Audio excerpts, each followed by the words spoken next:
بسم اللہ الرحمن الرحیم۔ ناچیز بندہ علامہ طالب حسین کرمانی بستی یاسر آباد چک مغل تحصیل محل سے ضلع وہاڑی صوبہ پنجاب پاکستان سے عرض کرتا ہوں کہ میں قرآن مجید فرقان حمید کی تفسیر لکھ رہا ہوں جس کا نام ہے تفسیر کرمانی، اور پارا کہ آخر میں اللہ تبارک و تعالی نے فرمایا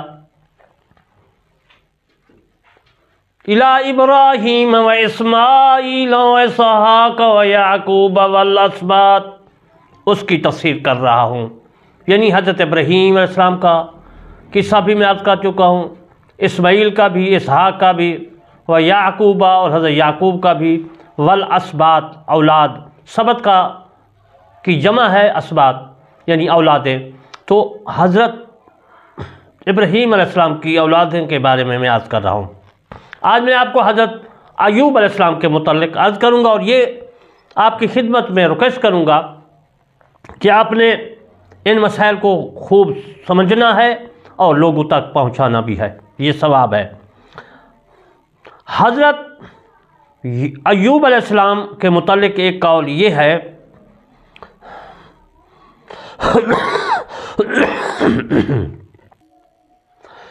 حضرت اسحاق علیہ السلام کی اولاد میں سے ہیں حضرت ایوب علیہ السلام، اور ابن اسحاق نے سکہ لوگوں کے واسطے سے وہاب بن منبع کا یہ قول نقل کیا ہے، فرماتے ہیں کہ حضرت ایوب علیہ السلام روم سے تھے، یعنی حضرت ایوب علیہ السلام ملک روم ہے، اس کا اب نام اٹلی ہے،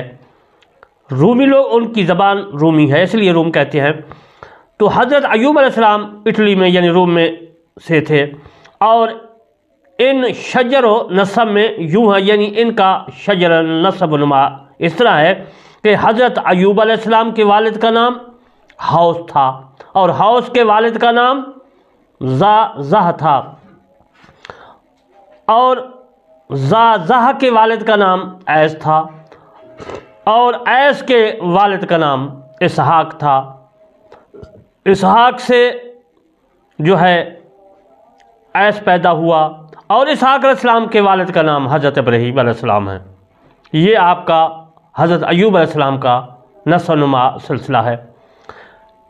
ابن اسحاق کے علاوہ دیگر لوگ ایوب علیہ السلام کا سلسلہ نسب یوں بیان کرتے ہیں، وہ بھی میں آپ کی خدمت میں روایت عرض کرتا چلوں کہ حضرت ایوب علیہ السلام بن حوس بن رغویل بن ایس بن اسحاق بن ابراہیم خلیل اللہ، ایک دوسری روایت ہے۔ بعضوں نے کہا ہے کہ رغویل کے بجائے راویل لکھا ہے، اور ان کا کہنا یہ ہے کہ آپ کے والد ان لوگوں میں سے تھے جو حضرت ابراہیم علیہ السلام پر اس دن ایمان لائے جب نمرود نے آپ کو آگ میں ڈلوایا تھا، اور حضرت ایوب علیہ السلام کی بیوی جنہیں قرآن مجید میں جو ہے تنکوں کے ساتھ یعنی کہ مارنے کا ذکر کیا گیا ہے کہ اللہ نے فرمایا کہ میں ان کو جو ہے تنکوں سے مارو، قسم کھائی تھی حضرت ایوب علیہ السلام نے۔ حضرت یعقوب بن اسحاق کی بیٹی تھی، یہ جو بی بی رحمت ہے، یا میں اس کا دوسرا نام بھی عرض کروں گا، یہ حضرت یعقوب بن اسحاق کی علیہ السلام کی بیٹی تھی جن کا نام لیا تھا۔ حضرت یعقوب علیہ السلام نے اپنے بیٹی ان کے نکاح میں دی تھی۔ ایوب علیہ السلام کی اہلیہ اور والدہ کے متعلق بھی میں عرض کرتا چلوں۔ لفظ ہے میناس، میناس نام ہے، میناس بن ابراہیم سے منقول ہے کہ دشمن خدا ابلیس نے حضرت ایوب علیہ السلام کی اہلیہ لیا بن یعقوب علیہ السلام کے پاس آ کر یوں پکارا، اے لیا جو صدیق کی بیٹی اور صدیق کی بہن ہے، اور یہ بھی بیان کیا ہے کہ حضرت ایوب علیہ السلام کی والدہ حضرت لوط علیہ السلام کی صاحبزادی تھی، اور بعض روایات میں یوں ہے کہ وہ عورت جنہیں تنکوں کے ساتھ مارنے کا حکم دیا گیا ہے وہ رحمت بن افرائم بن یوسف بن یعقوب ہیں، یعنی بی بی رحمت جو ہے یہ افرائم کی بیٹی ہے، اور افرائم جو ہے یہ بیٹا یوسف علیہ السلام کا، یعنی افرائم کی جو رحمت بن افرائم بن یوسف، یعنی یوسف کی، اور یوسف بن یعقوب۔ ملک شام کا علاقہ بصیہ اور اس کی ساری آمدن ان کے ملک میں ہوئی تھی۔ حضرت ایوب علیہ السلام کی آزمائش، ان کا امتحان اللہ تعالیٰ نے کس طرح کیا آپ کو پتہ ہے، اس کی میں تفصیل آپ کی خدمت میں عرض کر دیتا ہوں۔ وہب بن منبع رضی اللہ تعالیٰ عنہ سے منقول ہے کہ ابلیس ملعون نے فرشتوں کو آپس میں حضرت ایوب علیہ السلام کے لیے دعا کرتے ہوئے سنا، اور یہ اس وقت کی بات ہے، اس زمانے کی بات ہے کہ جب اللہ تعالیٰ نے ان کا تذکرہ فرمایا اور ان کی تعریف فرمائی تو ابلیس ملعون کے دل میں حسد و عداوت کا جوش آمنڈا۔ ملک شام کا علاقہ بصیہ اور اس کی ساری آمدن ان کے ملک میں ہوئی تھی۔ حضرت ایوب علیہ السلام کی آزمائش، ان کا امتحان اللہ تعالیٰ نے کس طرح کیا آپ کو پتہ ہے، اس کی میں تفصیل آپ کی خدمت میں عرض کر دیتا ہوں۔ وہب بن منبع رضی اللہ تعالیٰ عنہ سے منقول ہے کہ ابلیس ملعون نے فرشتوں کو آپس میں حضرت ایوب علیہ السلام کے لیے دعا کرتے ہوئے سنا، اور یہ اس وقت کی بات ہے، اس زمانے کی بات ہے کہ جب اللہ تعالیٰ نے ان کا تذکرہ فرمایا اور ان کی تعریف فرمائی تو ابلیس ملعون کے دل میں حسد و عداوت کا جوش آمنڈا۔ میرے دوستو، جب کوئی نیک بندہ ہوتا ہے، ولی ہوتا ہے، تو شیطان حسد کرتا ہے، کفارن حسدن، جس طرح ہے کفار حسد کرتے ہیں، شیطان بھی حسد کرتا ہے۔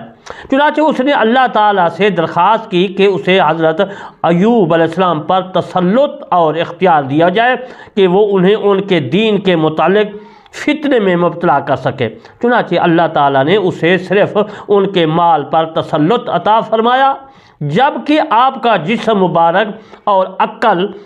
اور ادراک اس کے اختیار سے باہر تھے۔ پس شیطان نے بڑے بڑے جنات کو مشورہ کے لیے طلب کیا۔ حضرت ایوب علیہ السلام کا مال و متاع کتنا تھا، کتنا زمیندار تھے، امیر تھا، کس طرح تھا، اس کے متعلق میں آپ کی خدمت میں عرض کرتا ہوں۔ حضرت ایوب علیہ السلام کی ملکیت میں ملک شام کا علاقہ جو ہے بصیہ اپنی تمام تر آمد جو ہے آمدنیوں سمیت موجود تھا۔ اس علاقہ میں آپ 1000 بکریاں ماں چرواہے، 500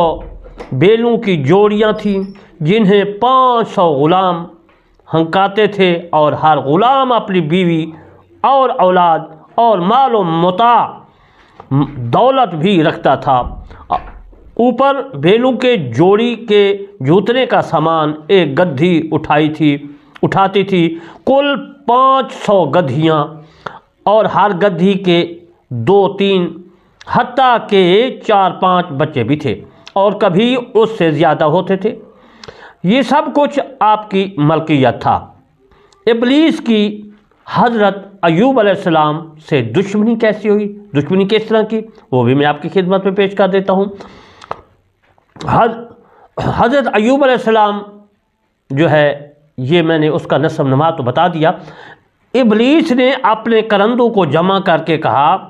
کہ تمہارے پاس کتنی قوت و طاقت اور علم ہے، کیونکہ اب مجھے حضرت ایوب علیہ السلام کے مال پر اختیار مل چکا ہے۔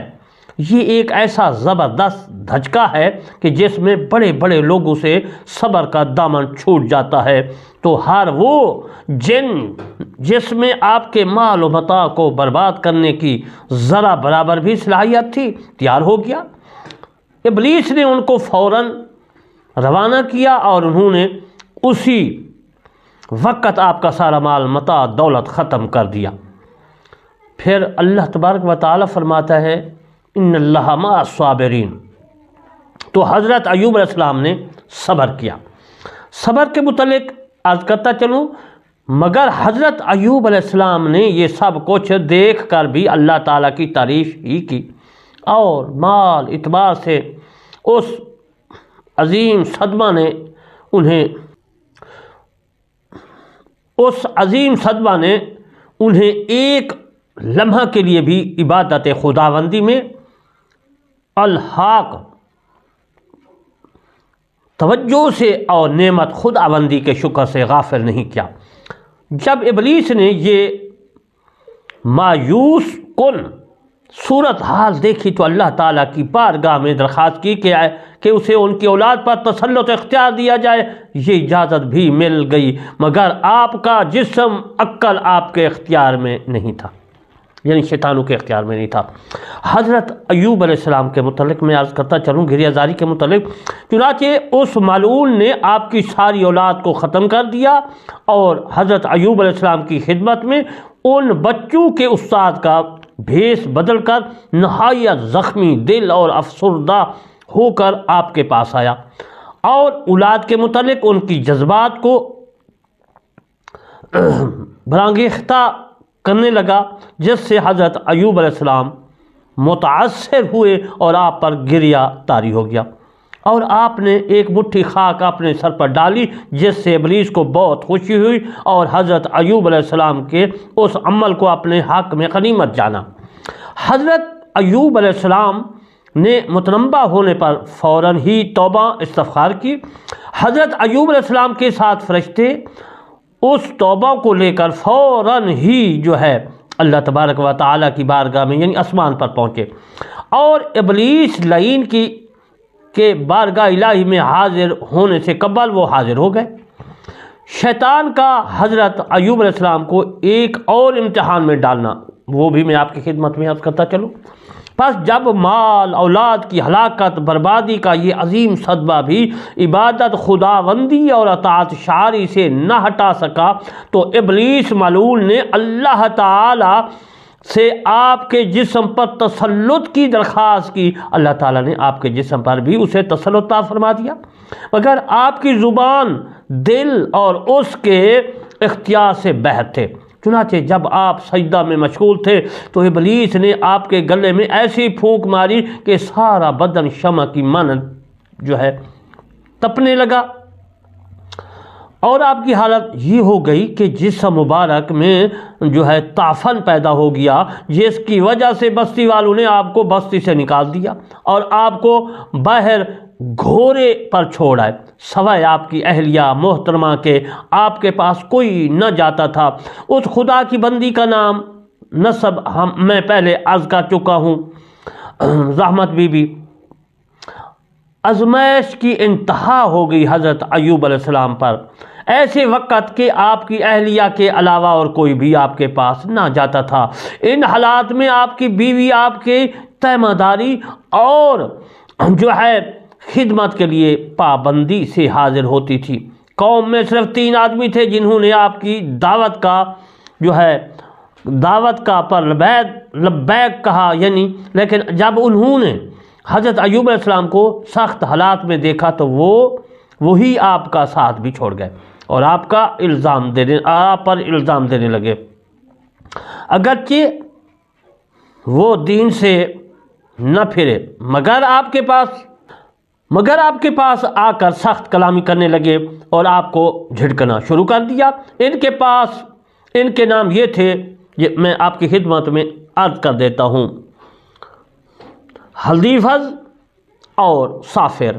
جب حضرت ایوب علیہ السلام نے اپنے پیروکاروں کی یہ باتیں سنی تو بارگاہ الہی کی طرف متوجہ ہو کر فرمایا، وہ عاجزی کی جس پر رحمت الہی فوراً متوجہ ہوئی اور آپ کی بیماری فوراً ختم ہو گئی، اور آپ کے اہل و عیال، مال دولت سب کچھ نہ صرف لوٹا دیا بلکہ اس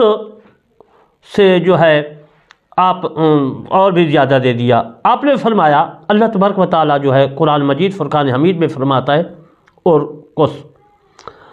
برجلے کا حاضہ مختصل، حکم ہوا زمین پر اپنا پاؤں مار، یہ غسل کرنے اور پینے کے لیے ٹھنڈا پانی ہے۔ چنانچہ حضرت ایوب علیہ السلام نے اس پانی سے غسل کیا، جس سے آپ کا حسن اور خوبصورتی واپس لوٹ آئی۔ انشاءاللہ پھر میں آپ کی خدمت میں حضرت ایوب علیہ السلام پر آزمائش کا کل دورانیہ کتنا تھا، کتنے عرصہ میں، کتنے مہینے میں، کتنے سال میں. آپ امتحان میں رہے، انشاءاللہ پھر عرض کروں گا. وما علینا الا البلاغ المبین.